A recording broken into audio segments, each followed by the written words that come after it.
Whatever you're into, it's on Prime. Maybe you love pop music. With Prime, you can watch documentaries about your favorite bands, stream all their albums on Amazon Music, and even order some merch in time for their next concert, all in one place. From shopping to streaming, it's on Prime. Visit Amazon.com/Prime to get more out of whatever you're into.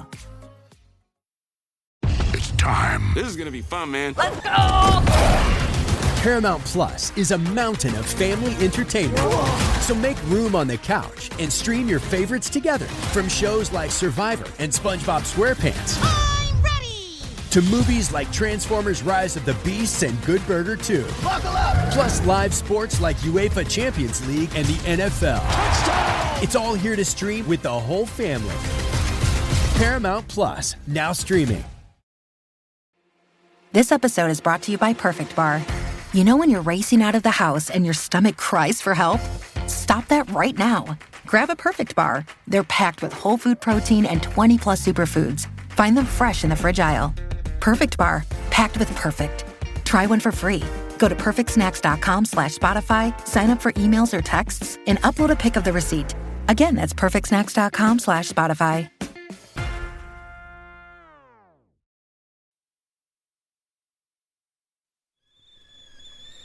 The kettle's boiled, Vic. Great. Perfect timing. Just a dash of milk for me, please, mate. Here you go. Shall we get started then?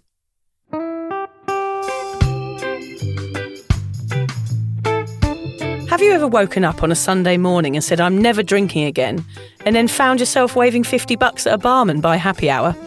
Are you wondering why everyone else can stop at 1 while you head to a dodgy after-party with a weird bloke called Disco Dave? If so, it might be time to take a deeper look at your relationship with your reliable social crutch, alcohol. On each episode, we'll investigate our own dysfunctional dealings with booze and find out if it's possible to stop this deeply ingrained habit before things get too messy. Yep, we're going to open up a shame shed of humiliating drinking stories to help you understand why waking up from a booze coma each weekend with a kebab sticking out of your top pocket might actually be negatively impacting your health. Hamish and I are here to delve into what it's like being sober, an unwanted warts and all look into why giving up those cheeky pints or putting down those mummy wines will make you feel happier, help your anxiety and mental health, and turn you into the most sparkly, authentic version of you. Won't that mean I become boring though, Vic? Well, Hamish, we'll just have to wait and see. I'm Victoria Vanstone. I'm Hamish Adams-Cairns. And this is Sober Awkward.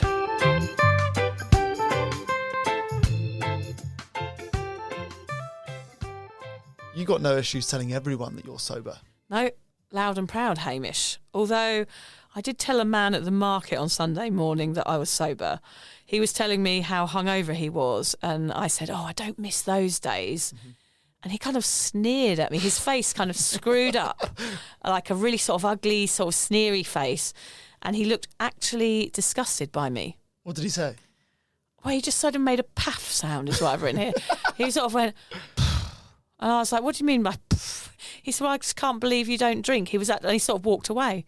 Didn't even give me a chance to explain why I didn't drink or anything. He was just so disappointed in me that he couldn't even bear to look at my face anymore. It was very interesting. In you as a stranger choosing to be sober. I can't really, it was a really weird conversation. I just remember standing there afterwards going, well, that was a bit odd. Yeah. So I had a bit of a weird experience with him, basically, and I ended up feeling a bit vulnerable afterwards. But then I got home and read the Sunday paper, and there was an article about schoolies. Schoolies? Schoolies. What do you call it here? Schoolies. Schoolies, yeah. Schoolies. It's a funny old Australian word. You don't understand what schoolies mean. Schoolies are, you've just finished school and you're going on a holiday before doing a gap year or uni or starting a job. It's basically party week for anyone leaving school. It's like Freshers' Week in England, isn't it? Before you start uni. Yep. Schoolies here is you just go mad for a week with your mates before the summer holidays. It was Schoolies Week here this week in Australia, and there was an article on the ABC about the Sunshine Coast where Hamish and I live, about the schoolies swapping shots for smoothies and how this generation are being more aware of the risks of alcohol. That was really exciting. I'm going to read you a little snippet of that in a minute. But like, the man annoyed me And I was like, oh my God, being sober is the weirdest thing. And he thinks I'm disgusting, to going, yay, loud and proud. Everyone's talking about it now and it's okay. So I had an emotional roller coaster at the market on Sunday morning, but I'm okay now. I actually had to go buy some furniture from someone the other day on Facebook Marketplace. Oh, yeah. And their child was on the Gold Coast for schoolies, and I was so scared, was so frightened. And he's staying in a place that has a balcony. It must be a thing at schoolies. People get drunk and pull off balconies. It's a common thing in the Gold Coast. There's often a death because the kids are staying in apartments, they're drinking, and there are some deaths from So they were falling. terrified, but they're like, oh, our kid's sober. I was like, surely, first it was like amazing, you've got an 18-year-old who's sober. But I thought that must be so much less anxiety-inducing for a parent. Yeah. Like, your child's not drinking. Like, 99% of things that can go wrong at schoolies, I imagine, are drink-related. Yeah, surely. absolutely It's they amazing that there Yeah. are sober 18-year-olds out there. And also, you're just kind of letting them off the leash. You're sort of cutting the umbilical cord for They're the not first kids time. anymore. They're not kids. You may have done a few school camps and things like that, but this is the first time you're probably letting them go for a week. You know they're going to be drinking. There's probably going to be drugs involved, and it's like you sort of have to let them go. It must be extraordinarily painful for a parent to just watch them go and know what they're going into. So it was beautiful to read yesterday that the kids are starting to swap the booze for something more healthy. It's so fascinating. Yeah, so today we wanted to talk about that a little bit and why we wanted to have a quick chat about the importance of being loud and proud in your sobriety. Yes, because today is a bonus episode, and we want to share Vic's speech that she just gave in Byron. Vic, it must have been scary getting up there in front of a big crowd and telling your story. You've got not only speaking publicly, fear number one, but also sharing what is quite a vulnerable story at the same time. Yeah, it really was scary, Hamish. The reason I sucked up the fear and got on with it is exactly what we're discussing about today, and the same with the schoolies being loud and proud about being sober and about changing habits. I tell my story with pride now. The reason I started talking and writing about sobriety is because I wanted to help dispel some of the shame that surrounds alcohol. And I don't want anyone to feel like I did back then, when I was struggling in that 4 years of not knowing I was worthy of help. I'm finding that is the most rewarding part of being sober so far. I'm proud when I tell people what I've done, and I love talking about it on the podcast. I agree, Vic. I think the more we shout about sobriety, the easier it will be for others to join the tea party. So before my speech, I'm going to add it on to the end of the podcast, the recording of it here. Let's have a little chat about why talking about being sober is the key to stamping out shame, which in turn stamps out stigma. Here's a little from yesterday's article on ABC News. In a far cry from the packed crowds and pumping DJ sets on the Gold Coast, schoolies on the Sunshine Coast say they are looking forward to a laid-back vibe. School leavers at Mooloolaba are trading hangovers for wholesome daytime activities and swapping the schooners for smoothies, reflecting a trend among young people towards drinking less. There's a girl called Khalees, I think her name is, Khalees Beaver from Toowoomba, said schoolies wanted to have fun, but also to feel up to going out and meeting new people. She said, I think they are likely to explore more throughout the day.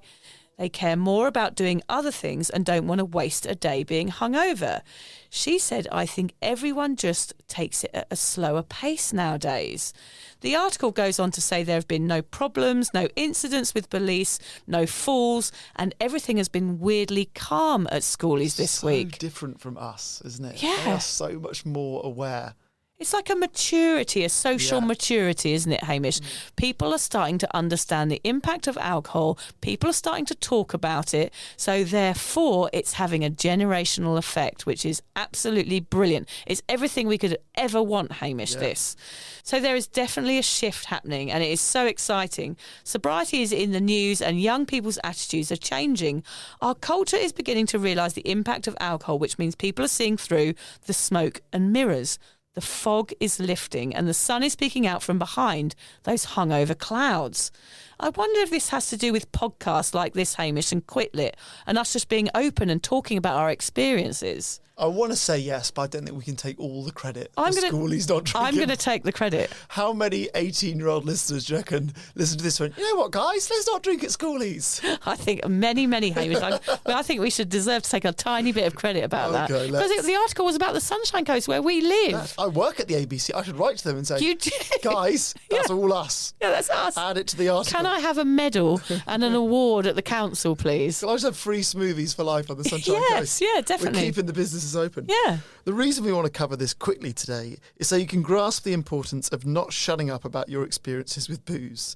The more we talk, the less people will have to hide behind an issue with alcohol.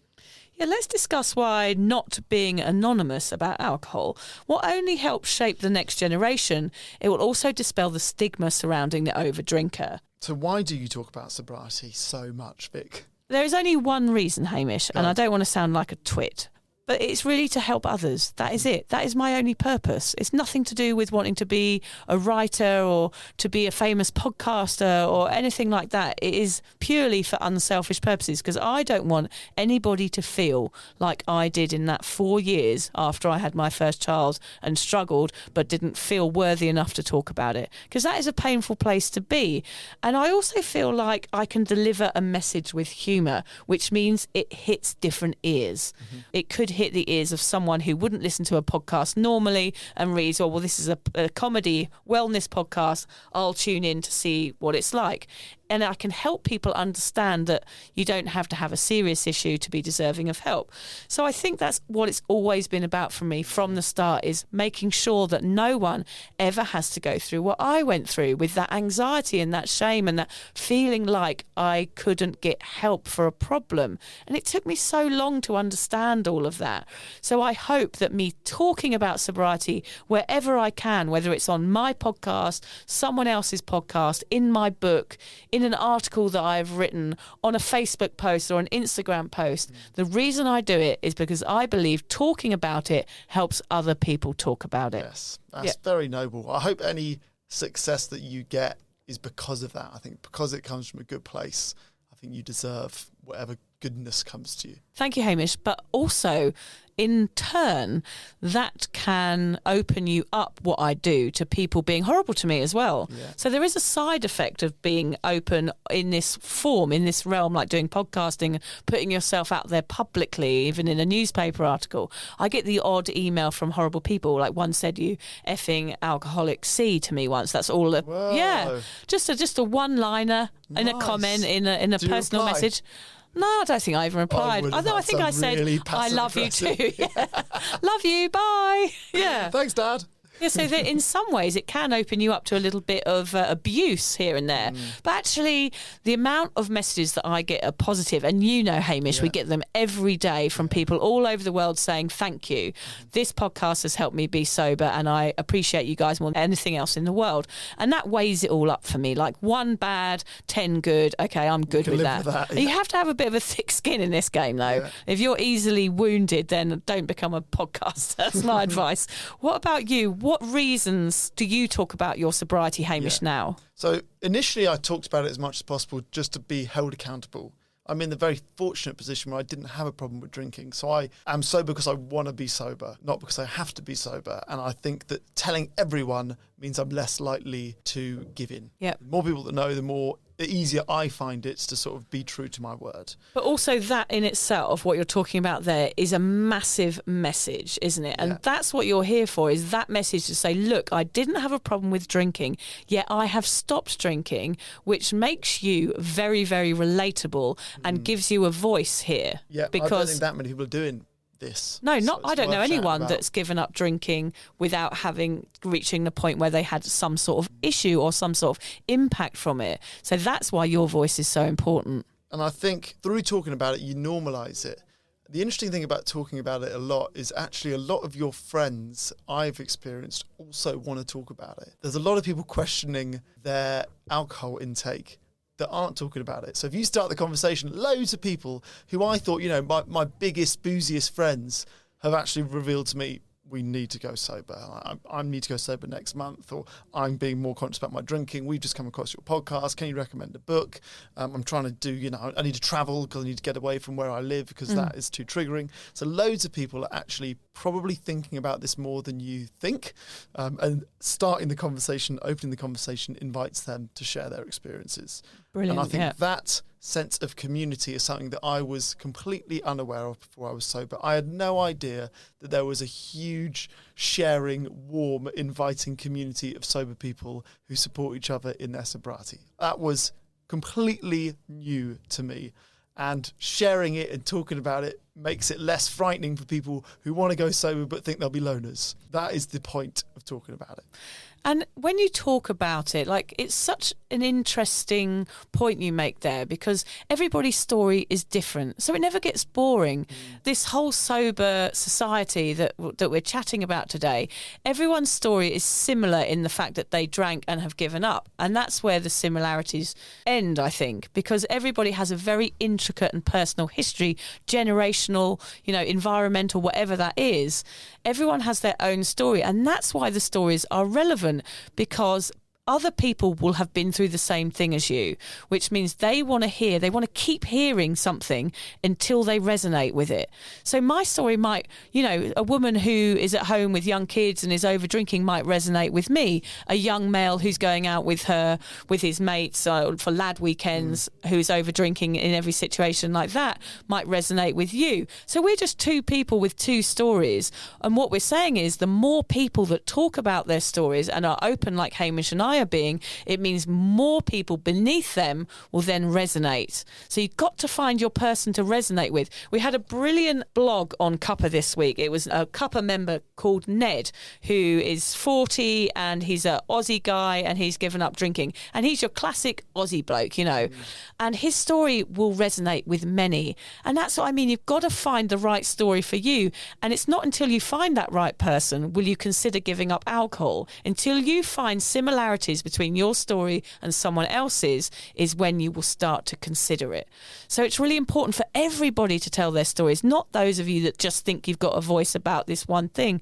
It's important that everyone talks about it. Now we've got a special treat for you, which is Vic's speech. We were going to write an outro to put at the end of the speech, but I insisted to Vic that I would rather the speech is the outro. What I did when you first performed it to me, we had like silence, really. We drove home and we sat in silence and we just ruminated on what you'd said. So I don't want to ruin that opportunity for anyone listening to this podcast by us then chatting at the end. I think you listen to the speech, it's a powerful message, sit with it if you can. If you've got 5 minutes of silence, sit with it and just let it settle in. That's what I did, and I'd recommend it. I think that's a good idea. So we'll sort of round this up and then we'll have the speech at the end. Yes. I do want to say that Hamish was a bit of a sounding board when I was practicing my speech, because it meant a lot to me, because it was my first real public speaking event. And because Hamish has done acting in the past, I was like, Hamish, you've got to help me. And the first time I read it to him and his wife Liz, like, there was tears in your wife's eyes, weren't there? Yeah, she was. She listened to it 2 or 3 times. She's cried every time. Yeah, bless she knows her. what's coming. She's still crying every time. She's so sweet. But yeah, tell us,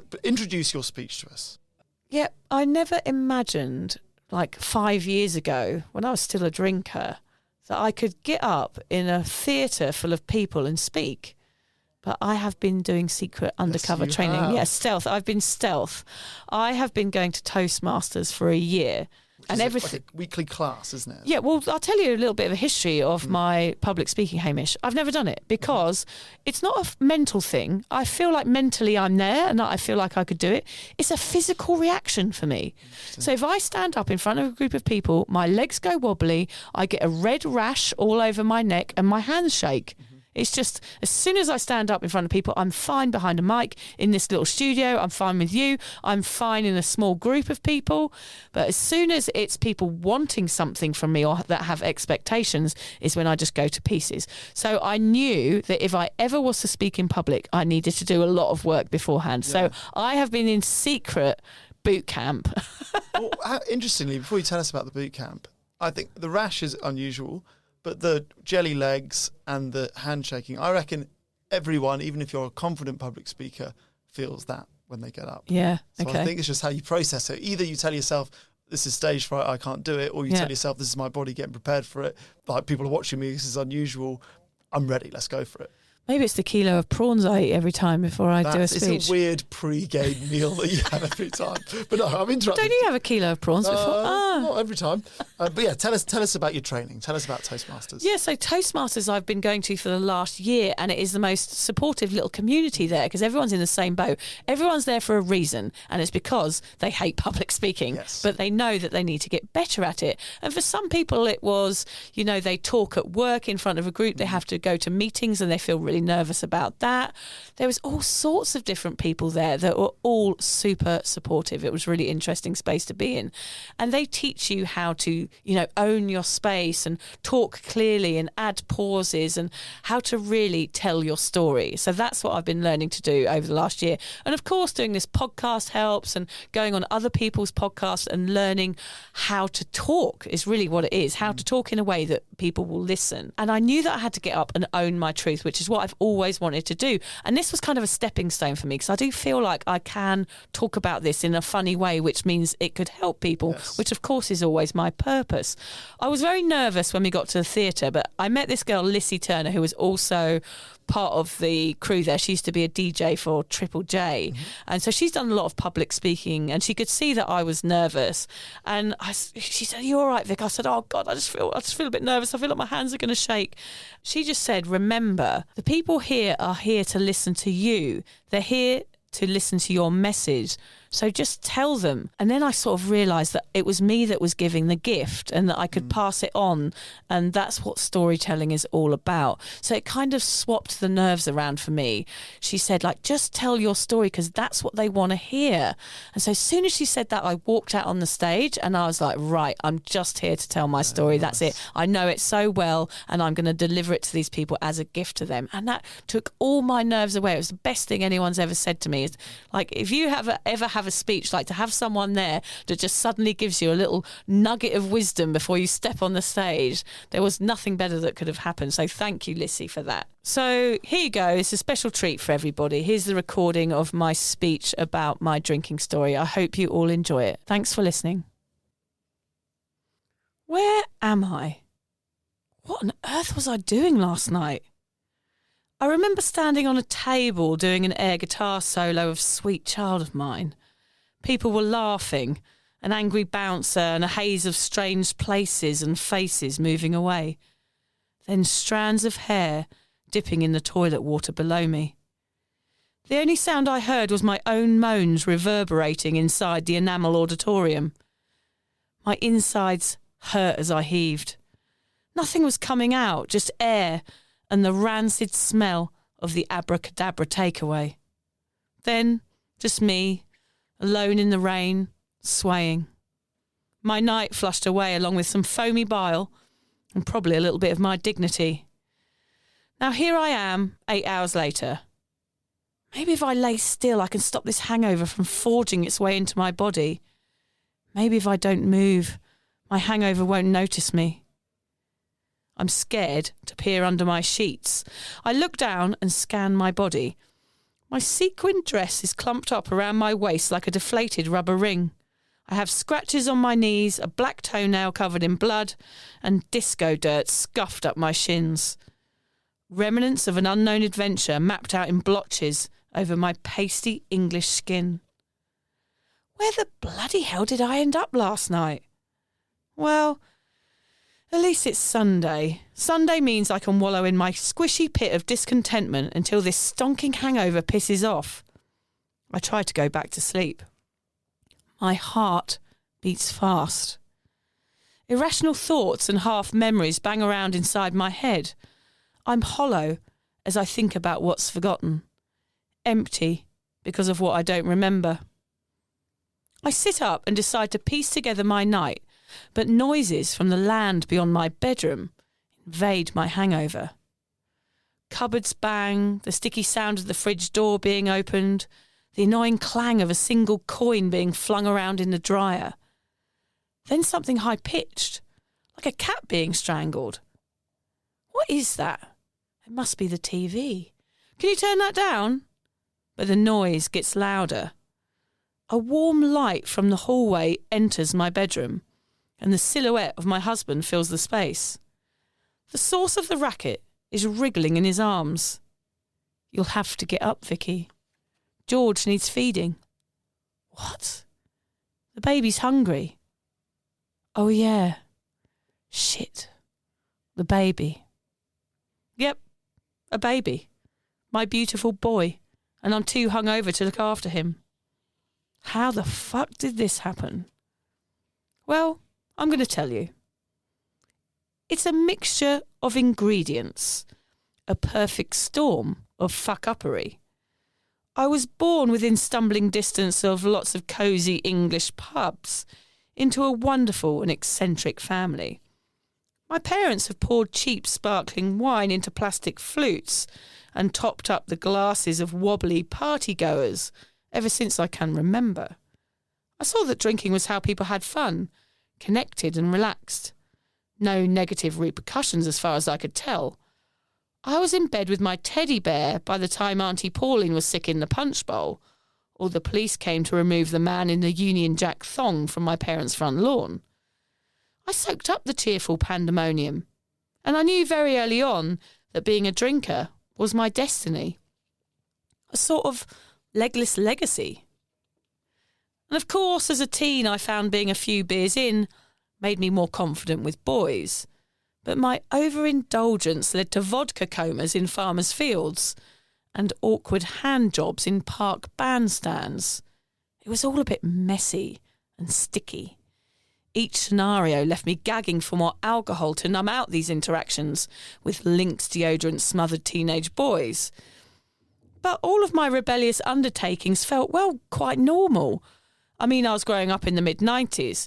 If I hadn't been snorting coke off a Filofax or puking Alco Pops into a neighbour's wheelie bin, I probably would have been considered a weirdo. I was just having fun, coming of age. But a few things happened on my zigzaggy path. A bullying incident left me with a little hole in my heart. That heartbreak caused me to drink for the wrong reasons. It changed then. I began trying to fill a void. I began to drink to be accepted within my friendship groups, in my family, and within a culture that really didn't give me many other choices. But deep down, perhaps I drank to feel loved. Then add a dollop of lead-act culture, a spoonful of recreational drug use, a large helping of low self-esteem. All of it combined spewed out exactly what you'd expect. A reckless party girl. A girl that abandoned herself, gave herself away for the entertainment of others.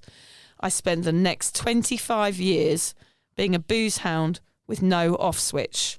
The one with the backstage passes to every single gig, nightclub and wake south of the M25 ring road. But I was a reliable drinking buddy, a never-ending conga line of festivity. You know me. I was the one that bumped into you and spilt your pint, the loud one with the punchlines and the red wine teeth. You might have even held my ponytail as I vomited tequila shots into a pub toilet. I was that girl. I didn't know that this behaviour was harming, or that giving my love away so freely meant there was none left in the tank for me. Of course, throughout my decades of necking shots and downing pints, there were red flags whipping me across the face. But I was too pissed to notice, too hammered to take heed. There was the arrest, the ecstasy overdose, risky promiscuity, a tsunami, the cult, job losses, toxic relationships. Oh, and the Millennium Stump. I blew my finger off with a firework on the Millennium Night. But you'll have to read my book to find out about all that shit. But none of these quite dramatic events ever made me question my relationship with alcohol. You might as well have asked the ocean to stop making waves. Sober was not on my radar. All my exploits were simply another wayward story to add to my rich repertoire. I was a happy, socially acceptable binge drinker with a habit cleverly absorbed into the crowd. The sort of boozing that got soaked up by the people I surrounded myself with, drenched by a society that glamorises being 3 sheets to the wind. There was no time for looking inwards. Self-reflection interrupted solid drinking time. Anyway, I wasn't passed out on a bench with a bottle of Jack Daniels clenched to my chest. I was your normal British pub-dwelling booze bag. But then something got in my way, and I was rudely turfed out of the lock-in. A baby. I'm going to be honest with you now. Motherhood was not what I expected. I thought I'd just shove that baby in a sling and fuck off round the world and continue being me. But the transition from party girl to mum was, well, very difficult. I'd gone from having glitter boobs at Glastonbury to being up to my elbows in shit and nappies. The party girl slowly slipped away. She oozed out of the bottom of my Birkenstocks. I was becoming, well, just a mum. A person that wore daggy shorts and hummed nursery rhymes as she hung out the washing. I was a cardigan-wearing bottom wiper, and I did not like it. The only way I knew how to deal with the mundanity or the humdrum of being a new mum, or with any emotion at all, was to drink. Go out, escape the boring, and find a piece of the old me on a grubby dance floor. So that's what I did. I left my husband holding the baby. I got pissed. I guzzled booze until I saw double. And that's how I got here. Hungover, in charge of a small life. Too sick to care for my baby. I must do better, I thought. I tried. I really did. Water between wine, sticking to beer, attempting moderation. But once one was down the hatch, my inhibitions dissolved and I was dumped in a taxi with a Coles bag to puke in. For 4 years, I got stuck in a panic-filled Pinot Gris purgatory, trapped between the pub and an AA meeting, slowly fading away to grey. With each dusty Sunday hangover, 3 unwelcome guests crept into my life. Guilt, shame, and anxiety. I listened as my husband took my son out for the day. I heard him zip up his raincoat and the front door click closed. By some bloody miracle, I got pregnant again. She was tiny, with blue eyes. It was blissful, and I made promises I couldn't keep. 7 weeks after her birth, I went out and got wasted. I danced around a pub with my maternity knickers sticking out the top of my jeans. I woke the next morning, my body pulsating with shame. My body shouting at me to change. Why can't I stop doing this? What's wrong with me? Why do I keep failing? I looked at my perfect baby that morning, asleep in her crib. Again, fear flooded my heart. I held my finger on my pulse, wanting to feel the moment my heart stopped beating. I didn't hold my children that day. When the panic subsided, I plodded into the lounge and sat next to my husband. I'm trying to stop drinking, but I can't. I think I need help. He took my hand and he promised to support me. And that is where my sober story begins. Now here I am, nearly 5 years later. A sober mummy, a mummy that is present. Here to bear witness to my failures and successes. Here to revel in the wonderment of sober life and to challenge the booze-worshipping culture in which we all live. I'm a person that no longer leans on booze to escape or deal with strong emotions. A mum that learned in therapy to be kind to herself, take responsibility and rebuild a life without alcohol. I'm not perfect. My kids still spit fish fingers at me. They get beads stuck up their noses and drive me crazy. And I still shout at them like a rabid howler monkey at times. But I'm here and I'm available, always. A dear friend once said to me, never underestimate a cycle breaker. The changes I have made will gently ripple through my family for generations to come. And I hope this means my kids have a choice about alcohol and know that just being themselves is enough. Sobriety has taught me that everyone is capable of change. Humans can evolve and grow, change the habits of a lifetime and go on to thrive. By saying no to alcohol, you're saying yes to authenticity. And it's the key to a happier and more fulfilling life. A life with less vomit, less shame, and nowhere near as many visits to the STI clinic. On a final note, just remember, children are clever little fuckers. By existing, they force you into self-reflection. They shower you in something you can't avoid. They pour it all over you like warm custard until you're drowning in the stuff. love. For them, and eventually for yourself. It always comes back to love.